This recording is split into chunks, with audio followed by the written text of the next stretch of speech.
Sister Meeple here. Let's take an extended look at the 5 board games I mentioned briefly in this week's Dice Tower crowd surfing show. March 13th. Glenmore 2 Chronicles launched 2 days ago. It is a complete reworking of Glenmore, a game designed by Matthias Kramer in 2010. You may also know Matthias from Rococo or Lancaster, his 2 other most popular games. Glenmore 2 is being published by Funtails, a small publishing company based in Köln, Germany. Glenmore 2 is their first published game. They are getting off to a great start with this one because it is pretty much guaranteed to be a success. Glenmore 2 is a game for 2 to 4 players that plays in 1.5 to 2 hours. Each player represents a leader of a Scottish clan from the early medieval ages into the 19th century, a leader looking to expand their territory and wealth. The central mechanism of this game is a time track. There is no clockwise turn order. The person last on the time track gets to take their turn, advancing as far as they wish and taking a tile from the track. If, after they take their turn, they are still last on the time track, they get to go again until they are no longer last. Players grow livestock and barley, sell their goods at market, and gain control of special landmarks such as lochs and castles. There are 4 rounds of scoring. Improvements over the original Glenmore include bigger tiles, better materials, new artwork, the ability for each player to control the end of the game, and balancing adjustments to the tiles for a better suspense curve. The game is designed to consist of 1/3 known systems, 1/3 new mechanisms, and 1/3 improvements to Glenmore. The Chronicles in the title, a set of 8 expansions to the base game, are a major part of these new mechanisms. Each Chronicle adds a new gameplay element to the base game. All Chronicles can be freely combined, although the designer suggests that players use only 1 or 2 unless they want a monster game. Some of the Chronicles have been created by guest designers like Klaus-Jürgen Wrede, the designer of Carcassonne. Another major change to the game is the ability to invest in famous Scottish people of the time, who are represented through a new person tile type. People not only have their own scoring, they also trigger one-time or ongoing effects on the tactical clan board. There are only 2 small negatives that I can think of regarding this game and its campaign. First, the original Glenmore was 2 to 5 players, and Glenmore 2 is only 2 to 4 players. So if you regularly play with 5 players, you may want to consider trying to get a copy of the original game, which is out of print, but hopefully has dropped in price somewhat, as I am sure some owners of the original game are considering upgrading to Glenmore 2 and selling their old copies. Second, Funtails has made it clear that the Kickstarter edition of the game and the retail edition of the game will be the same.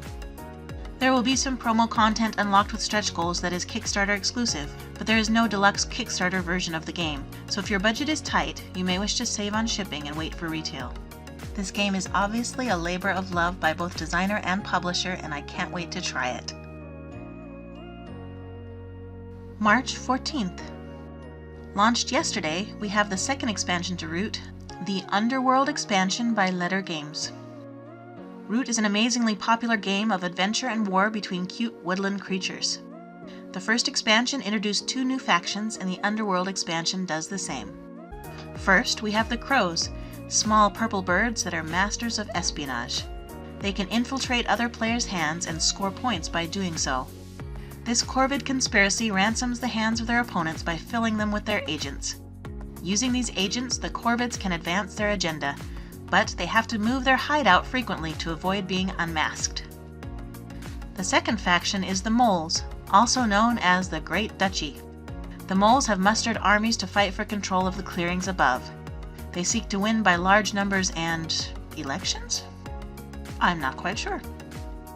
This expansion also comes with a 2-sided map. One side is mountainous and the other has a lake and hills. Nothing in this Kickstarter is exclusive. Everything should make it to retail except perhaps some of the add-ons. Add-ons include the Rules Upgrade Kit for those who purchase the first and second editions of the base game. This just adds some rule tweaks for balancing. I think the Vagabond faction was a little too powerful before. The price of this upgrade kit is really reasonable, $5 for new player boards and a rulebook. Another add-on is some new automated factions based on the Better Bot project, which are designed to make it a more balanced game with fewer players. They are only including bots for the 4 base factions for now, but they have said that they will make bots for the expansion factions available as print and play until the next expansion comes out. Lastly, available as an add-on is a Victory Mouse plushie. There isn't a picture of it, so I'm not sure how cute or big it is. Backers of the Underworld expansion do receive 3 supplemental items for free. The Exiles and Partisans deck is a new substitute deck with new persistent powers. The second item is Vagabond Meeples, with Meeples for each different Vagabond variant, some of which were from the first expansion, so if you don't have the first expansion, these won't be as useful to you. Lastly, there are resin clearing markers. This is only a line drawing, so I don't know exactly what they will look like, but they will add some 3D bling to your board. With almost 10,000 backers already, this campaign looks like it may set some records. March 19th. The second game with Chronicles in its name this week, Exodus Chronicles, is being published by Board and Dice Games in Poland. It is a complete reworking of the 4X space opera Exodus Proxima Centauri and its two expansions, Event Horizon and Edge of Extinction. They have said that they took the game and the expansions and included all of the best parts and streamlined it and made it even better. Set in the distant future, 6 warring factions of humans have settled a planet orbiting the star Proxima Centauri. Faced with possible extinction by powerful aliens, each asymmetrical faction must choose a leader and battle the aliens while trying to progress further and faster than the other factions.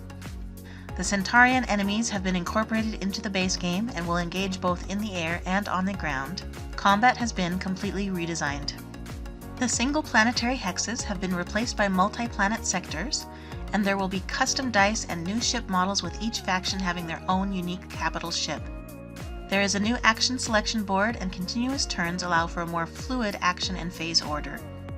These are only a few of the changes. This looks like it has been a complete and thoughtful redesign that will hopefully result in a truly epic game. They have already stated that the price for Exodus Chronicles will be $99 plus shipping, including 130 miniatures, 45 custom dice, over 300 cards, a whole pile of punch boards, and a whole bunch of wooden bits and pieces. I can't wait to see it when it launches. March 25th. I know I mentioned Fuji Koro last week. The launch date has been pushed back to March 25th, but it's still going to be great. Fuji Koro is being brought to us by Game Brewer from Belgium, the same company that produced Gu Gong, which was pretty incredible, so my expectations are high on this one. It is set in Japan in the early 1700s when Mount Fuji is on the verge of erupting. There are 3 sacred temples hidden deep within Mount Fuji, and the shogun wants you, his trusted samurai warrior, to go retrieve valuable scrolls and scriptures from within those temples, as well as rescuing any stray monks who haven't been wise enough to leave. After a long and treacherous climb, you enter the volcano and begin your rescue mission. You can play this game in either cooperative or competitive mode, from 1 to 6 players. You will encounter dragons to defeat throughout the volcano, gather sacred scrolls and blueprints for magical weapons, gather resources, craft the best possible gear, and try to get out of the volcano before it fully erupts. The end of the game is triggered by 1 player reaching 30 victory points, and then all of the players have 8 final turns to escape the volcano. More and more lava appears, making it difficult to reach the center where the rope appears to lift you to safety. The player with the most victory points at the end wins, even if they don't escape the volcano. Evidently, that is possible, although difficult. I don't know price or production details for Fuji Koro at this point, but I am hoping for a deluxe version with lots of extras. Also launching March 25th, and definitely the lightest this week, is Area 1851 Express, a game by Justin Blasky and 524 Labs. You may know Justin Blasky from Mintworks or Mint Delivery, 2 of his biggest hits. Area 1851 was the first game he designed 4 years ago, and he is revisiting that game and streamlining it to create Area 1851 Express, a card drafting and set collection game for 3 to 5 players that takes 30 to 45 minutes to play. It is set in the Old West with a twist. Aliens have landed and are looking to trade their alien technology. In the game, players draft cards relating to the West or aliens to create some really wacky gadgets and earn reputation as inventors. Combining the Wild Wild West with interstellar tech is a brilliant, humorous move, and the art I've seen here by Lucas Soriano is pretty good, so I'm looking forward to this one. That's it for now. I'll see you back here in a couple of weeks for more of my favorite games that are coming soon to Kickstarter, as well as extended looks at games that have just launched, which I will probably cover individually from now on.